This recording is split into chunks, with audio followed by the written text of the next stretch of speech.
Hey guys, it's Lindsay from the blog Repurpose and Upcycle, and today I'm going to show you a cross-hatching technique on this buffet. Now, if you follow my YouTube channel, you'll know that previously I tried to strip the finish off of this buffet with an oven cleaner, and it wasn't very successful. The oven cleaner has been successful for me in the past, just the finish on this, it didn't work out. So I decided instead to go ahead and do a cool cross-hatching technique, and today I'm going to be using Fusion Mineral Paint. As you can tell, I've already put the base coat on. Now, since I tried to strip it, I went ahead and put a layer of Kiehl's primer on it. It was just a white primer. I did that because I wanted to seal in the previous stain, because I went ahead and pulled the sealer off of it when I tried to strip it. So in order to really seal that and make sure there isn't any bleed through onto my new finish, I did put, it's a Kiehl's, it's their heavy duty primer.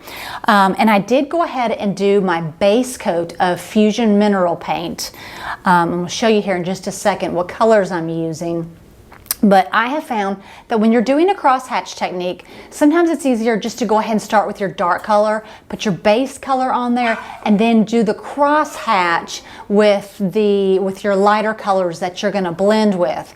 And I'll show you guys how to do that. Okay guys, I want to talk about some of the paint that I use, the Fusion Mineral Paint, doing like an ombre effect where the bottom is going to be darker than the top. So what I started with was it's Fusion Mineral Paint in Blue Pine.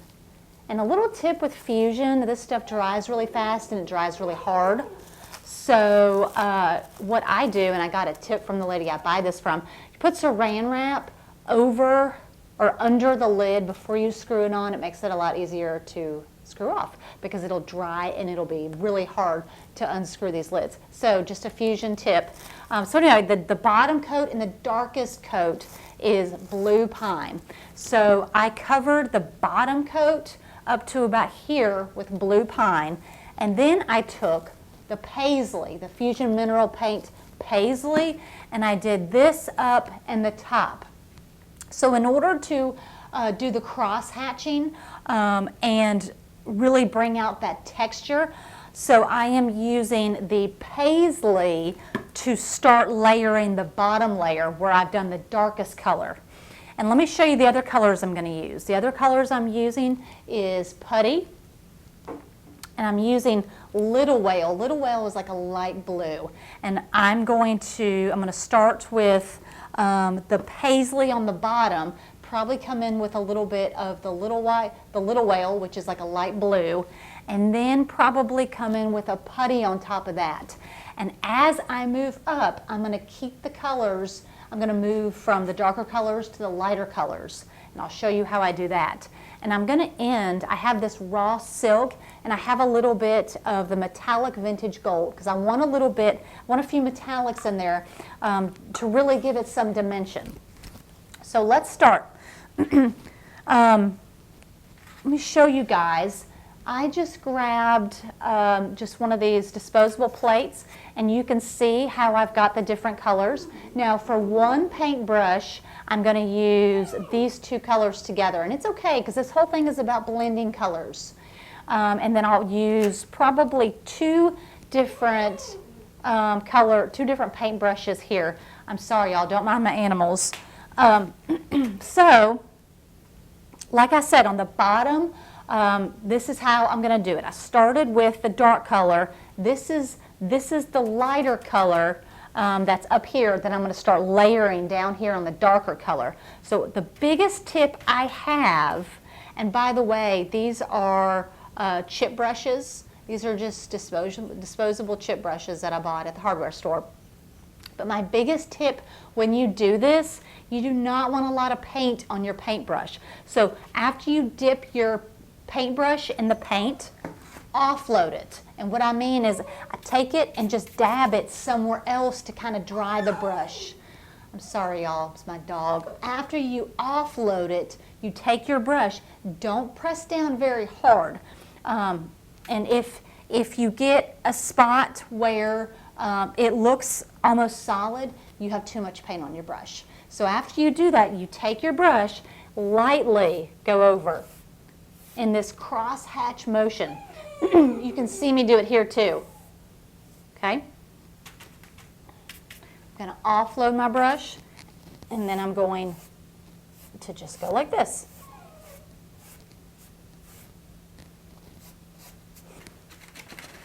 So I have a tiny little bit on my brush, offload it, and then you can either do long strokes or short strokes. It doesn't really matter.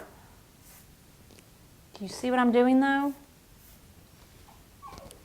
And let me show you over here. Sometimes if you have anything curved, it's a little more difficult, but remember, you don't use a lot, because I'm going to come back in with some different colors and really give it dimension, so don't feel like you have to cover the whole thing. Just barely brush in the top. Okay? So now, I did this a while ago, so this is dry. So now I'm going to come back in, my same brush. Now I'm going to come back in with the blue whale. It's a little bit lighter. I'm going to offload my brush.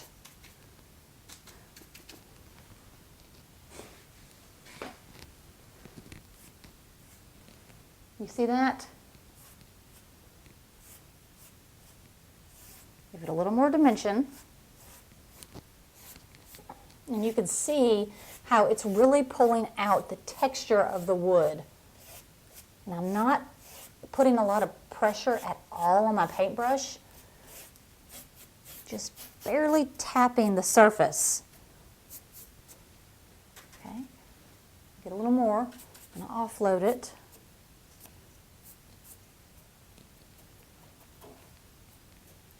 So, just like that. And by the way, this, I'm telling myself, this is my first time using Fusion Mineral Paint.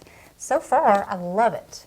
I'm loving the Fusion Mineral Paint so far. It's a very thin formulation of paint, which is great, but it dries super fast, so you really have to be mindful about, you can't sit around. You really need to be diligent about finishing the first coat, letting it dry, and then going on to the second coat. It's not one of those paints that'll just sit there all day and stay wet, which is good in one sense, and not really good if you're kind of a slow painter. So, but as you can see, I'm taking the light blue now, and I'm just kind of barely tapping the surface, y'all. And going back over it like this.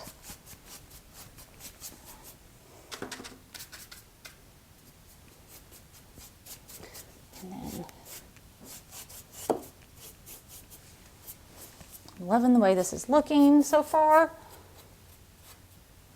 And by the way, there are a handful of different ways to do this cross-hatching technique. I've seen some painters, they don't do a base coat, they just go ahead and start with one coat and then just layer. I like to start with a dark base coat because I feel like from the beginning you can really see the effects of it.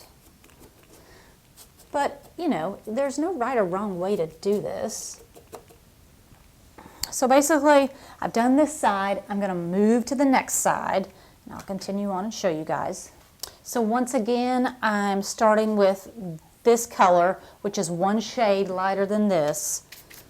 Starting with this, and I'm using the same brush. I'm not worried about the colors mixing because you're blending this anyway with this cross-hatching pattern.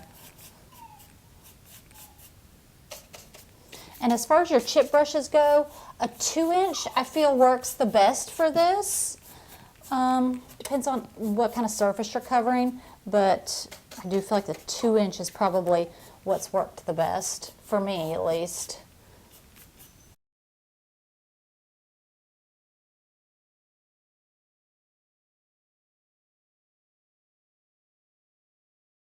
Okay, so now I've got that color. I'm going to go back in with the lighter blue. Little bit of the lighter blue, offload your brush, and then continue on with your cross-hatching motion.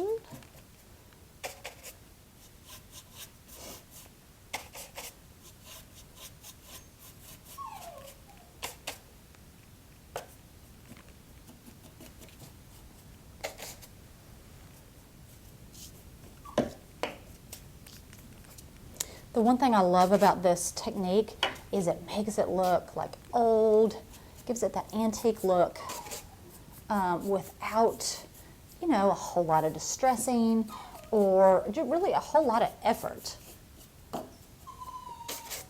You can see right here, I had probably a little too much paint. That's okay. When I go over, I'm gonna do 1 or 2 more lighter colors. I'll just make sure to go on top of that and kind of blend it.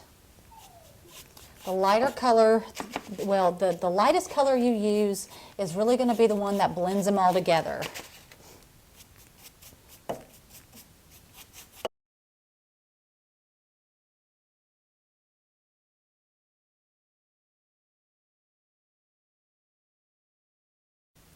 So I've covered the darkest color with 2 shades lighter. Now what I'm going to do this is where I started that second to darkest color. So what I'm going to do is I'm going to come back in with that light blue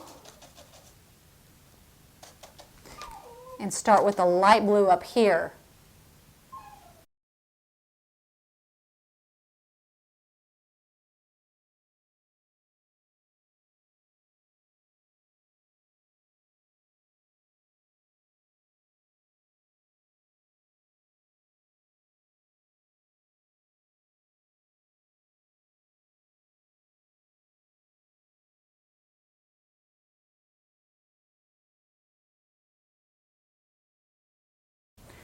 All right, guys, now I'm moving to the top, and this is the last in my series of blues that I'm going to do, and then I'm going to move over to like the like more cream colored and like the metallics.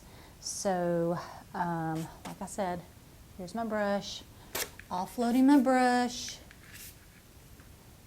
and just like that, barely touching the surface with it.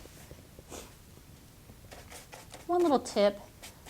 Fusion mineral paints, kind of like chalk paint, they're such heavily pigmented that you can dilute them a little bit if you're having trouble really getting the consistency to make like a light coat. Like sometimes when paint is really thick, it just gobs and you don't feel like you can get this pretty consistency that I'm doing. So like with the blue, that's what I had to do. I put a little bit, tiny little bit of water in there, and it goes a little bit smoother, but it doesn't lose any of the vibrancy in the color. So if you're having trouble with that, just keep that in mind. It's okay with like chalk paints, with like the DIY paints. I wouldn't do it with like like wall paints. I wouldn't do it with that, but I would do it with the paints that are really heavily pigmented.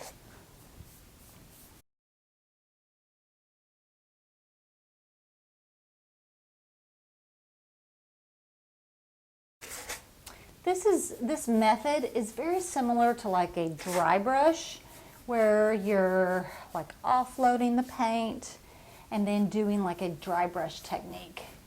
But it's a cross hatching technique, because it's like, obviously I'm taking the brush one way and then I'm taking the brush in a perpendicular direction in the other way.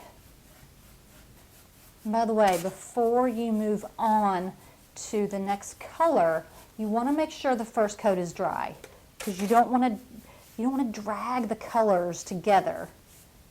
You want them to be layered, but you don't want them to, and you want them to blend, but not mix. So you want to be real careful about that.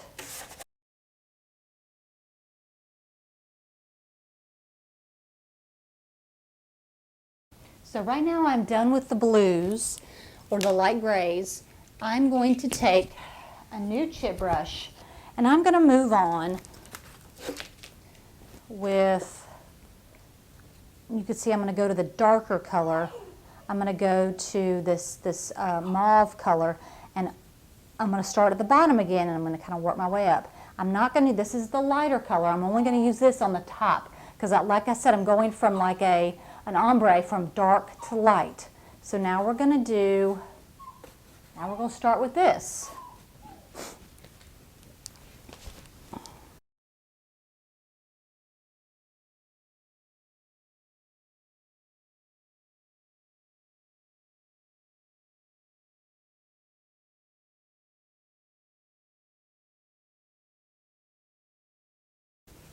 using this tan color really kind of brings warmth to this piece, which is really what I wanted. I didn't want it to be super gray and dark.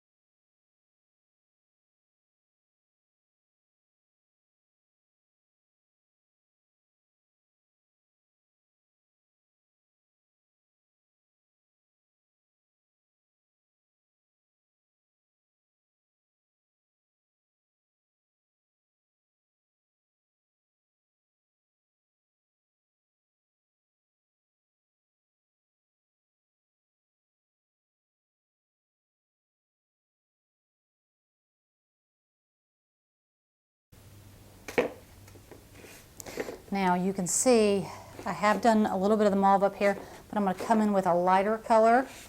I come in with a lighter color now.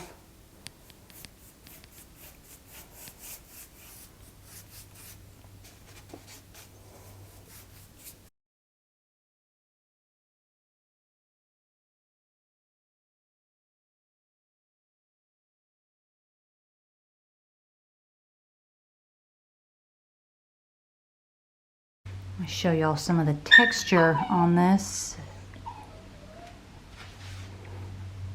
Not done, but you can see that cross-hatching texture. How beautiful that is.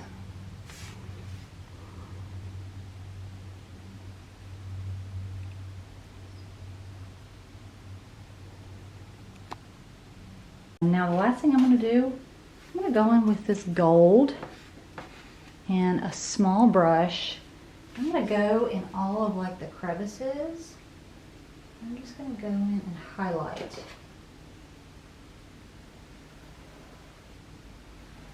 Just like this. See that? So I want this to, this buffet has a lot of curves. I want to highlight the curves. So, and I love the gold against the blue. Okay.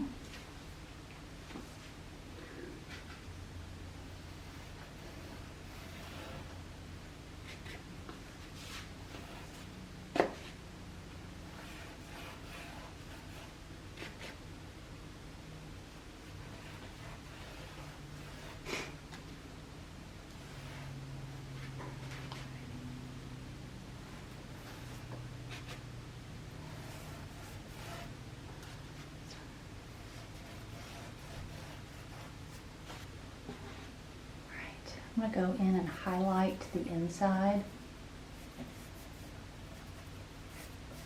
Okay. Go in here. Whenever you put something dark in the curves, it's really kind of ages it a little more. I thought adding something gold would be neat. Not really sure how this is going to turn out, but so far I'm liking it.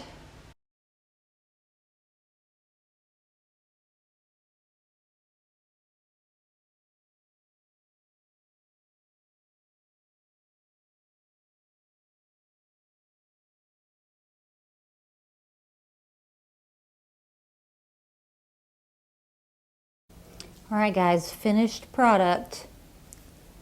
And get up close and personal so you could see. I love the textured finish. It even feels textured. You can see where I put the gold really to highlight it. And here's the top.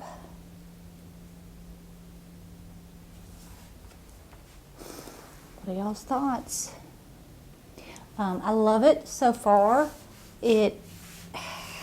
I thought I was going to do more of like an ombre, but like a dark bottom and a light top. But you know, I really like the way it turned out. especially the gold. See if it'll zoom in on that.